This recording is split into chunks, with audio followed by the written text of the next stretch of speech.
ওখানে এক্সিট গেটে, যেটা গেট দিয়ে বাইরে হয় না, ওই গেটে লোক রাখছি। যদি ওই ছেলে যাইতে না পারে, ওকে ধরে অন্য গাড়িতে বসায় আমি ডাইরেক্ট ওই যে পুলিশ আছে না, পুলিশের সাথে করাই দিতাম।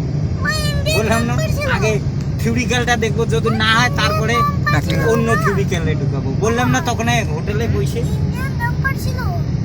ওরা ধরা তো করছে বন্ধু, হ্যাঁ ওরা আগে ঢুকে পড়ছে, এতে কথা বলে নিয়েছে। হ্যাঁ এবার সব তোমাদের চেনাশোনার মধ্যে তুমি ভাঙিয়ে আনলে আবার তোমাকে বলবে। হ্যাঁ, কিন্তু ওরা দেখায় না ভালো।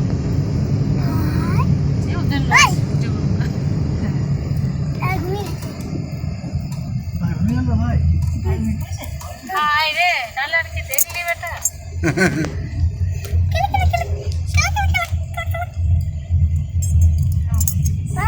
জায়গাগুলোর নামগুলো সব বলবে, সব তো ফেসবুকে লিখতে হবে কি জায়গা। এটাকে চানকন্যা বলে। চানকন্যা, চানকন্যা।